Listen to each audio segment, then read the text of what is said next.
شاید زندگی رویا را ساخت تا دیگر مغزهایمان در طناب پیچیده زندگی از هم متلاشی نشوند. شاید رویا را ساخت تا دیگر نگاههایمان رنگ تاریکی شب را نداشته باشد. زندگی آنقدرها هم که فکر می‌کنیم به ما بدی نکرده. خیلی وقتها دستهایمان را رها کرده تا بیاموزیم پریدن از ارتفاعی نامحدود چه طعمی دارد. گاهی خط نگاههایمان را شکسته تا بدانیم لحظات بیهوده برایمان فرش پهن نکردند.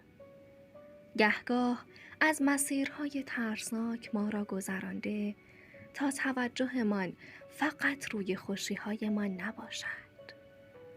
گاهی روبان‌های بیرنگ روی چشم‌هایمان گذاشته تا همه چیز را رنگی نبینیم.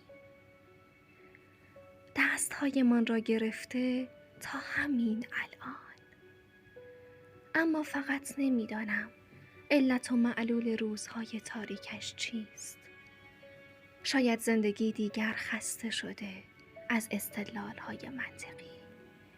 شاید می‌خواهد پا روی پا بگذارد و فنجانی چای بنوشد.